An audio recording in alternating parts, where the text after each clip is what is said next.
நம்மலாம் காலங்காலமாக என்ன கேட்டுக்கிட்டு இருக்கோங்க, வெட்டியாக பேசக்கூடாது. வெட்டியாக பேசினா வாழ்க்கையில் உருட மாட்டோம், வெட்டி பேச்சு உதவாது, இப்படி தானே நம்ம அந்த காலத்துல. ஆனால் அங்கே வந்துட்டு வெட்டி பேச்சுக்கு ரொம்ப ரொம்ப இம்பார்ட்டன்ஸ் கொடுப்பாங்க. லோக்கலில் ஒரு டீ கடையாக இருக்கலாம், இல்லை யாராவது வீட்டோடைய வெராண்டாவாக இருக்கலாம், அங்கே எல்லோரும் கூடுவார்களாம். கூடிட்டு பேசிக்கிட்டே இருப்பாங்களாம். ஒரு 1.5 மணி நேரம் 2 மணி நேரம். எந்த டாபிக் இந்த ஸ்பெசிஃபிக்காக ஒரு அஜெண்டாவுமே கிடையாது. அதில் அட்டா பேச்சு பேசி பேசி பேசி உலகத்தை பற்றி ஜட்ஜ்மெண்ட் கொடுத்துக்கிட்டு அப்படியே நாசமாக போய்கிட்டு இருக்காங்க, வீணாக போய்கிட்டு இருக்காங்க. இந்த அட்டா வெட்டி பேச்சினால என்ன நன்மைன்னா, நிறைய நன்மைகள் இருக்குது.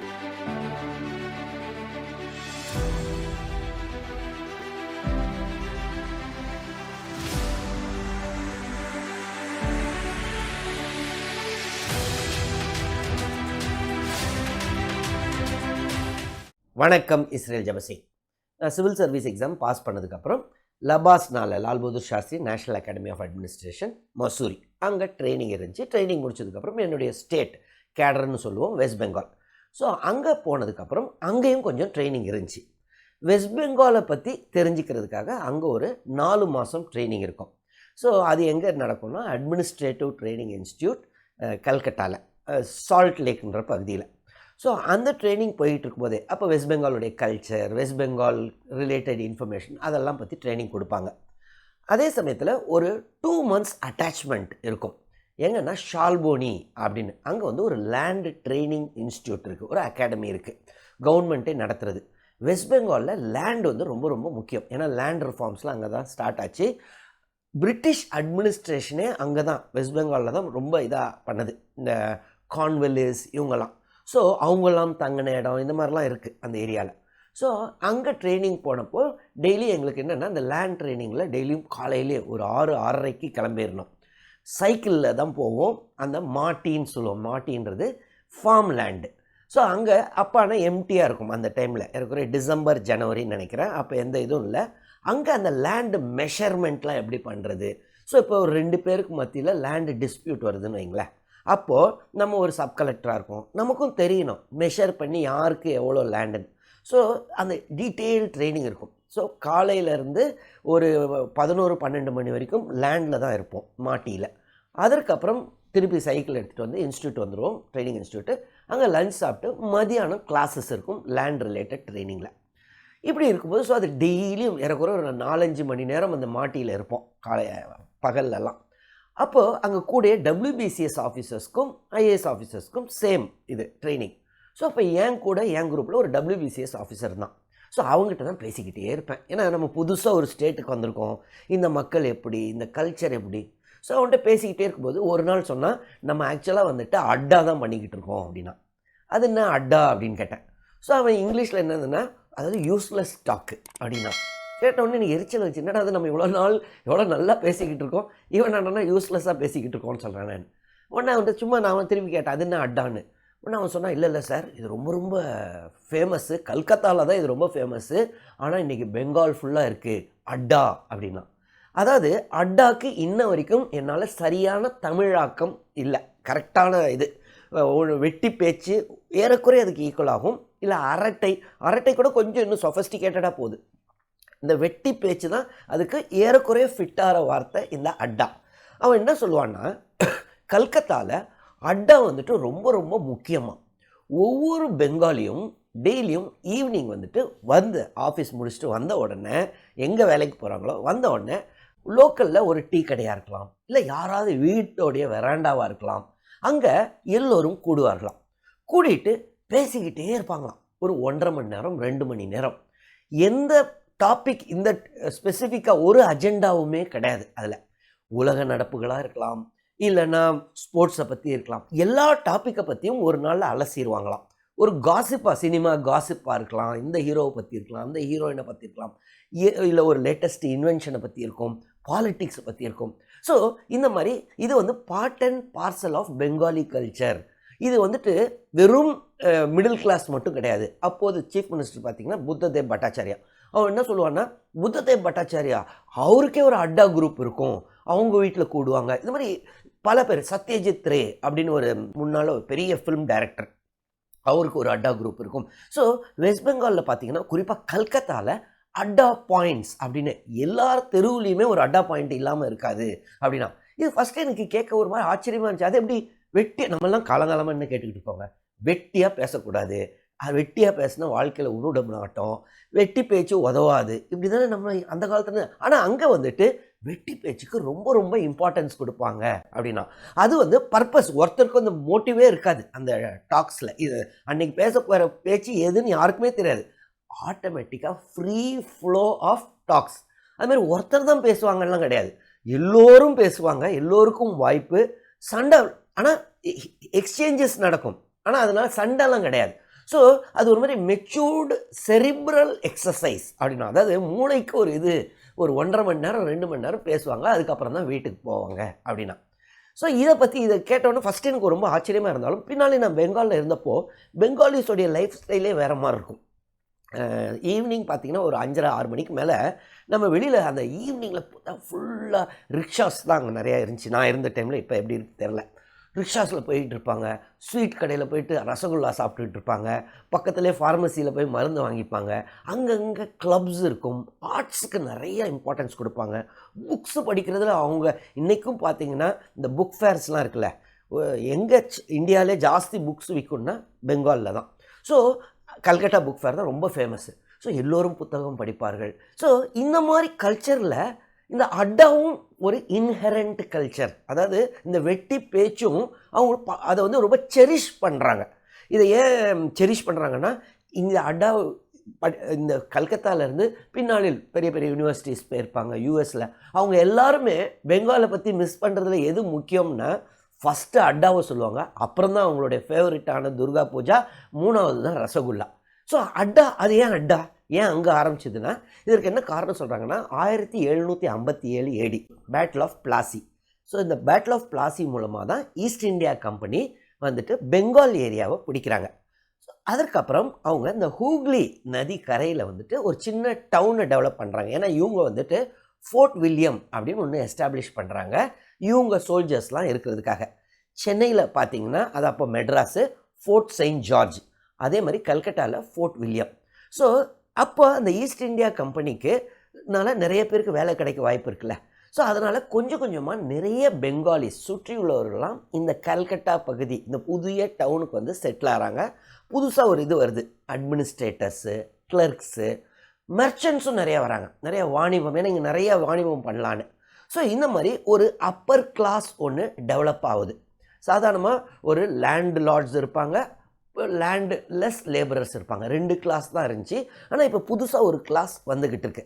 ஸோ இவங்கெல்லாம் என்ன பண்ணுறாங்கன்னா, இது நல்ல வாய்ப்பு, நம்ம இந்த ஈஸ்ட் இந்தியா கம்பெனியில் வேலை கிடச்சிதுன்னா நல்லதுன்ட்டு.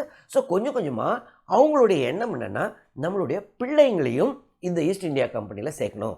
ஸோ ஈஸ்ட் இந்தியா கம்பெனிக்குன்னு ஒரு கல்ச்சர் இருக்கும்ல, அது எப்படி பிள்ளைங்களுக்கு பாஸ் ஆன் பண்ணுறது?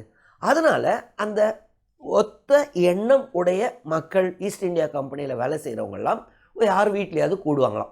அப்போ பசங்களும் கேட்டுக்கிட்டு இருப்பாங்கள்ல இவங்க உரையாடலை. இவங்க வந்து அதாவது பர்பஸே இல்லாமல் பேசுவாங்க. ஆனால் ஏதோ ஒன்று ஈஸ்ட் இந்தியா கம்பெனி வரும், அங்கே என்னென்னு பண்ணுறாங்க, வெள்ளைக்காரங்க என்ன பேசிப்பாங்க. ஸோ இது வந்து ஒரு கல்ச்சரை அவங்க டெவலப் பண்ணுன்றதுக்காக, அந்த ஈஸ்ட் இந்தியா கம்பெனிக்கு நம்ம பிள்ளைங்களுக்கு வேலை கிடைக்கணுன்றதுக்காக ஆரம்பித்தது தான் அப்படின்னு சொல்கிறாங்க. அதற்கப்புறம் இது வந்துட்டு வெறும் ஒரு கிளாஸாக இல்லாமல் எல்லோர் மத்தியிலையும் இந்த அட்டான்றது பரவ ஆரம்பிச்சது. ஜெகதீஷ் சந்திர போஸ் அப்படின்ற ஒரு பெரிய சயின்டிஸ்ட் இருந்தார், அவரும் அவருக்குன்னு ஒரு அட்டா குரூப் இருக்குமா. ஸோ இந்த அட்டா குரூப்ன்றது என்னென்னா, லைக் மைண்டட் பீப்புள் அங்கங்கே கூடி அன்னைக்கு எதையோ ஒரு பர்பஸே இல்லாமல் 1.5-2 மணி நேரம் பேசுகிறது தான். இது வந்துட்டு 1947க்கு அப்புறம் அங்கே பார்த்திங்கன்னா இந்தியா காஃபி ஹவுஸ் அப்படின்னு ஒன்று இருக்கும், அங்கே தான் நிறைய பேர் கூடுவாங்களாம். அது ஒரு அட்டா பாயிண்ட்டு. அங்கேருந்து பக்கத்தில் உள்ள யூனிவர்சிட்டி கேம்பஸ்லலாம் அங்கே நியர்பை டீ ஷாப்ஸு அங்கங்கே இந்த அட்டா குரூப்ஸ்லாம் ஸ்ப்ரெட் ஆக ஆரம்பிச்சிருக்கு. இன்றைக்கி பார்த்திங்கன்னா கல்கத்தாவில் ஒவ்வொரு தெருவுலேயும் ஒரு டீ கடையிலையோ இல்லை யார் வீட்டு வெராண்டாலேயோ இந்த மாதிரி அட்டா பேசிக்கிட்டு இருப்பாங்க. சரி, இந்த அட்டா வெட்டி பேச்சினால என்ன நன்மைன்னா, நிறைய நன்மைகள் இருக்குது. பெங்காலிஸ் பொறுத்தவரை இது நல்லது அப்படின்னு சொல்கிறாங்க. என்னென்னா, ஃபிசிக்கலுக்கு ஒரு எக்ஸசைஸ் கொடுக்குறோம்ல, டெய்லி ரன்னிங்கோ ஜாகிங்கோ இல்லை ஜிம்மோ, அதே மாதிரி மென்டல் எக்ஸசைஸ் இது. ஸோ ஒருத்தர் நாள் ஃபுல்லாக வேலை செஞ்சுட்டு வராங்க, அவங்க அந்த ஸ்ட்ரெஸ் எல்லாம் இந்த பேச்சு மூலமாக ஸ்ட்ரெஸ் எல்லாம் குறைஞ்சிரும். இன்னொன்று, இந்த குரூப் டிஸ்கஷன் அப்படின்னு நிறைய பேர் ட்ரைனிங்லாம் வர கொடுக்குறாங்க. ஆனால் இந்த குரூப் டிஸ்கஷன்றது நடக்கும், எல்லோருக்கும் வாய்ப்பு உண்டு, எல்லோரும் எல்லாரை பற்றியும் ஏதாவது ஒரு டாப்பிக்கை பற்றி பேசுகிறதுக்கு வாய்ப்பு உண்டு, சண்டை வராது. இன்னொன்று, ஒருத்தர் பேசும்போது அடுத்தவர்களுடைய கருத்தை கேட்குறதுக்கும் ஒரு இது வேணும். நம்ம ஒண்டி தான் பேசிக்கிட்டு இருப்பாங்கன்னு இல்லை, மற்றவங்க பேசுகிறது கேட்குறதும் ஒரு முக்கியமான குவாலிட்டி, அதெல்லாம் கற்றுப்பாங்க. இன்னொன்று, இந்த அட்டா இருக்கிறனால ஏதோ ஒரு பிரச்சனைனா, ஏதோ ஒரு எமர்ஜென்சி, ஒருத்தர் வீட்டில் திடீர்னு ஒருத்தருக்கு நெஞ்சு வலிக்குது, உடனடியாக க்ளோசஸ்ட்டு அட்டா பாயிண்ட்டுக்கு ஓடினா இந்த மாதிரி யாருக்கோனா எல்லாம் ஓடி வந்து ஹெல்ப் பண்ணுவாங்களாம். ஒரு க்ளோஸ் நிட் குரூப், ரொம்ப க்ளோஸான குரூப்பாக இருப்பாங்களாம். இதனால் இந்த ஈவ் டீசிங்லாம் இருக்குல்ல, பெண்கள் ஏதாவது ரோட்டில் போக இதெல்லாம் பிரச்சனையே கிடையாது. ஏன்னா அங்கங்கே அட்டா பாயிண்ட் வர இருக்க போகுது.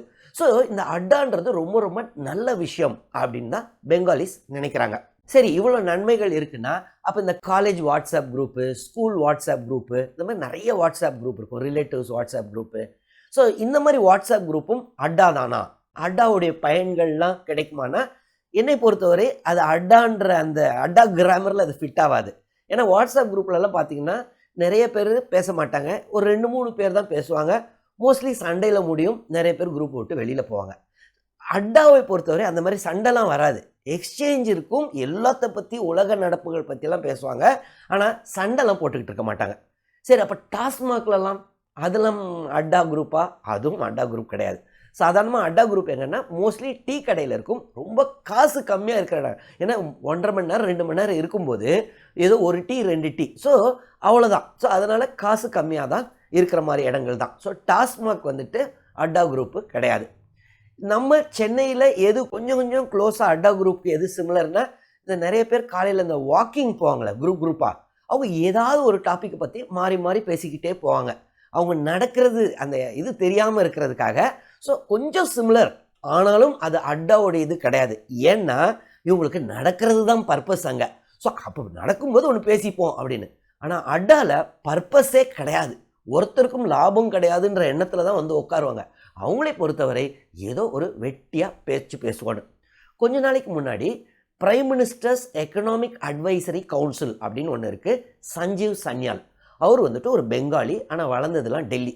அவர் பெங்காலிஸை திட்டுறதுக்காக என்ன சொன்னார்னா, இந்த பாருங்க கல்கத்தாலாம் வளரவே இல்லை, முழு நேரமும் அவங்க இந்த அட்டா பேச்சு பேசி பேசி பேசி உலகத்தை பற்றி ஜட்ஜ்மெண்ட் கொடுத்துக்கிட்டு அப்படியே நாசமாக போய்கிட்டு இருக்காங்க, வீணாக போய்கிட்டு இருக்காங்கன்னார். இந்த ஸ்டேட்மெண்ட்டை சொன்ன உடனே ஏகப்பட்ட எதிர்ப்பு பெங்காலிஸ் கிட்ட இருந்து, அதுவும் படித்தவர்கள், வெவ்வேறு வெஸ்டர்ன் கண்ட்ரீஸில் டாப் யூனிவர்சிட்டிஸில் இருக்கிற பெங்காலிஸ்லாம் கூட அதுக்கு இது சொன்னாங்க, தெரியாமல் பேசாதீங்க, ஃபர்ஸ்ட் ஆஃப் ஆல் நீங்கள் பெங்காலே வளரல, டெல்லி தானே, பெங்கால் வேறு, இந்த அட்டான்றது ரொம்ப ரொம்ப முக்கியமானது நம்ம கல்ச்சர் அப்படின்னாங்க. ஸோ பெங்காலிஸ் வந்து இது ரொம்ப ஒரு செரிஷ் பண்ணி இருக்கிறது தான் இந்த அட்டா.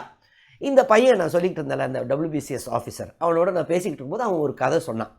என்ன சொன்னான்னா, அங்கே பெங்காலை பொறுத்தவரை நிறைய லேண்ட் ரிஃபார்ம்ஸ் நடந்ததுனால எல்லோருக்கும் சின்ன சின்ன லேண்ட் பீசஸ் தான் இருக்கும். எல்லோருடைய லேண்டு ஒருத்தருக்கு இருக்குன்னா, ஒரு ஏக்கர் நிலம் 2 ஏக்கர் நிலம் இருக்குன்னா ஒரு சின்ன குட்டை வெட்டி விட்டுருவாங்க. அந்த குட்டையில் பார்த்தீங்கன்னா கவர்மெண்ட் ஸ்கீம்ஸில் என்னென்னு கூட ஞாபகம் இருக்குது, செல்ஃப் ஹெல்ப் குரூப்ஸ் மூலமாக இந்த மீன் குஞ்சுகளெல்லாம் கொடுப்போம். ஸோ தட் அவங்க அந்த மீன் குஞ்சுகளெல்லாம் போட்டுட்டு கொஞ்ச நாளில் அந்த சின்ன குட்டையில் மீன் நிறையா வளர்ந்துடும். ஸோ ஒரு பெங்காலி என்ன பண்ணுவாங்க, அவங்களுக்கு நிலம் இருக்குது, அரிசி விளையும், மீன் அதுலேருந்து பிடிச்சிக்கலாம், அப்படியே சாப்பிட்டு வாழலாம். ஸோ அப்படி அவங்க வாழ்கிறதுல எல்லாம் நிறைய இது பண்ணுறாங்க, ஆனால் அட்லீஸ்ட் மினிமமாக அது பண்ண முடியும். அப்போ அந்த கதையில் அவன் என்ன சொன்னான்னா, ஒரு சின்ன தாபா இருந்துச்சான். ஒருத்தர் வந்து அந்த ஹைவேஸ் பக்கத்தில் உள்ள தாபா, ஒரு பஞ்சாபி லாரி டிரைவர் வந்து அந்த தாபாவில் உட்காந்து சாப்பிட்டுட்டு இருந்தாராம். அப்போ அவங்க வந்து கொஞ்சம் நேரம் ரெஸ்ட் எடுப்பாங்கள்ல, சாப்பிட்டுட்டு ரெஸ்ட் எடுக்கும்போது அவர் பார்த்தாராம், பக்கத்தில் உள்ள ஒரு பெங்காலி ஒரு சின்ன வீட்டில் இருந்துட்டு அவன் போய் அந்த மீனெல்லாம் பிடிச்சிட்டு அதெல்லாம் எடுத்து அங்கே கொடுத்துட்டு அவங்க வீட்டில் கொடுத்துட்டு, அதுக்கப்புறம் பார்த்தா அந்த அட்டா குரூப் வந்துட்டாங்களாம், அவனுடைய ஃப்ரெண்ட்ஸ் குரூப்பு. ஸோ அந்த பெங்காலியோடைய ஃப்ரெண்ட்ஸ் குரூப் அவங்களாம் மணிக்கணக்காக என்னென்னமோ பேசிக்கிட்டே இருக்காங்களாம், வெட்டி பேச்சு பேசி முடிச்சுட்டு அப்புறம் போயிட்டாங்களாம். அப்போ இந்த பஞ்சாபிக்கு ஒரே எரிச்சலாம், என்னடா வாழ்க்கையை வீணடிச்சுக்கிட்டு இருக்கீங்களே, இப்படி பேசிக்கிட்டே இருக்கீங்களே அப்படின்ட்டு அந்த பெங்காலியை கூப்பிட்டு ஏன்பா இப்படி பேசிக்கிட்டே இருந்தேன்னு, ஏன் அட்டா தான் அப்படின்னாலாம். சரி அது ரைட்டு, நீ கொஞ்சமாவது வாழ்க்கையில் முன்னேறணும்னு நினைக்கலையா, ஏதோ சாதிக்க வேண்டாமா, உடனே அந்த பெங்காலி கேட்டாரா அந்த பஞ்சாபி கிட்டே, நீங்கள் என்ன பண்ணுறீங்க அண்ணா? இல்லை நான் பஞ்சாபில் வந்து நானே லாரி ஓட்டிக்கிட்டு இருக்கேன், இப்போ கல்கத்தாவுக்கு போய்கிட்டு இருக்கேன். நான் சரி உங்களுடைய என்ன முன்னேற்றம் என்ன? நான் இந்த லாரி இன்னும் கொஞ்ச நாளில் அடுத்த லாரி வாங்குவேன். அதுக்கு அடுத்தது என்ன பண்ண போகிறீங்க? 10 லாரி ஆக்குவேன். அதுக்கு அடுத்தது 100 லாரி ஆக்குவேன். நான் சரி அதுக்கு அடுத்தது என்ன பண்ண போகிறீங்க? அதுக்கப்புறம் பயங்கர பெரிய பெரிய வீடெல்லாம் கட்டுவேன். சரி அதுக்கு அடுத்தது என்ன தான் பண்ண போகிறீங்க? நான் அதுக்கப்புறம் என்ன, ஜாலியாக ஃபுல்லாக பணம் இருக்கும், அதுக்கப்புறம் ஜாலியாக போய் எங்கேயாவது ஃபிஷ்ஷிங் பண்ணுவேன், ஃப்ரெண்ட்ஸோட ஜாலியாக பேசிக்கிட்டு இருப்பேன் அப்படின்னா. உடனே அந்த பெங்காலி சொன்னாரா, அட போயா நீ, அதை தான் நான் பண்ணிக்கிட்டு இருக்கேன். நீ 30 வருஷம் கழித்து வாழ்க்கையெல்லாம் வீணடிச்சிட்டு அதுக்கப்புறம் நீ என்ன பண்ணணும்னு நினைக்கிறியோ அதே ஃபிஷ்ஷிங்கை தான் நான் இப்போ பண்ணேன், அதே ஃப்ரெண்ட்ஸோட தான் அட்டா பண்ணிக்கிட்டு இருக்கேன். ஸோ உன் வேலையை பார்த்துட்டு போனாராம். ஸோ இந்த பெங்காலிஸோடைய அப்ரோச் டு லைஃபே கொஞ்சம் டிஃப்ரெண்ட்டாக தான் இருக்கும். சஞ்சீவ் சன்யால்ன்ற அந்த எக்கனாமிக் அட்வைசர் அவர் சொன்னது கரெக்டாக தப்பானா, என்னை பொறுத்தவரை அவர் சொன்னது ரொம்ப தப்புன்னு தான் தோணும். ஏன்னா இந்த அட்டான்றது வேஸ்டேஜ் ஆஃப் டைம் கிடையாது. ஜெகதீஷ் சந்திர போஸ் ஒரு பெரிய சயின்டிஸ்ட்டு, அவரோடைய நம்ம சஞ்சீவ் சன்யால் கான்ட்ரிபியூட் பண்ணிட்டாரு, இல்லை சத்யஜித் ரே. ஸோ அட்டான்றது எல்லோருக்கும் ஒரு இப்போ எக்ஸசைஸ் உடம்புக்கு எக்ஸசைஸ் பண்ணுற மாதிரி இந்த மாதிரி செரிப்ரல் எக்ஸசைஸ் நல்லது தான். அதே சமயத்தில் நீங்கள் ஸ்கூல் படிச்சுக்கிட்டு இருக்கீங்க, காலேஜ் படிச்சுக்கிட்டு இருக்கீங்க, இல்லைன்னா காம்படிட்டிவ் எக்ஸாம்ஸ்க்கு ப்ரிப்பேர் பண்ணிக்கிட்டு இருக்கீங்க, இப்போ அட்டான்னா தப்பு. ஏன்னா இப்போ வந்துட்டு நீங்கள் ஏதோ ஒரு வேலைக்கு வர வரைக்கும் கொஞ்சம் கான்சென்ட்ரேட் பண்ணிவிட்டு அதற்கப்புறம் வேலைன்றது நாள் முழுவதும் வேலை செஞ்சுட்டு திருப்பி வீட்டுக்கு போனதுக்கப்புறம் யாரோ உங்களுடைய லைக் மைண்டட் குரூப்போட அட்டா இருந்துச்சுன்னா அதில் தவறே இல்லை. அது நிறைய ஸ்ட்ரெஸ் ஃபேக்டரையும் குறைக்கும். பின்னாடி ஒரு சைக்கட்ரிஸ்ட்டுக்கு போய் பணத்தை கொடுக்கறதுக்கு ஜாலியாக அந்த குரூப்பு ஜாலின்னு சொல்லலாம், ஒரு செரிப்ரல் எக்ஸசைஸாகவும் நினைக்கலாம். ஸோ அது அட்டான்றது இல்லைன்னா வெட்டி பேச்சுன்றது ரொம்பவே நல்லது அப்படின்னு தான் என்னுடைய வியூ. உங்களுடைய வியூ என்ன? வெட்டி பேச்சு பேசுகிறது நல்லதா கெட்டதா? நீங்கள் என்ன நினச்சாலும் கமெண்ட்ஸில் எழுதலாம். இந்த வீடியோவில் ஏதாவது டவுட்ஸ் இருந்தாலும் கமெண்ட்ஸில் எழுதுங்க, நான் கிளாரிஃபை பண்ணுறேன். தொடர்ந்து இந்த சேனல் மூலமாக சந்திப்போம். நன்றி, வணக்கம்.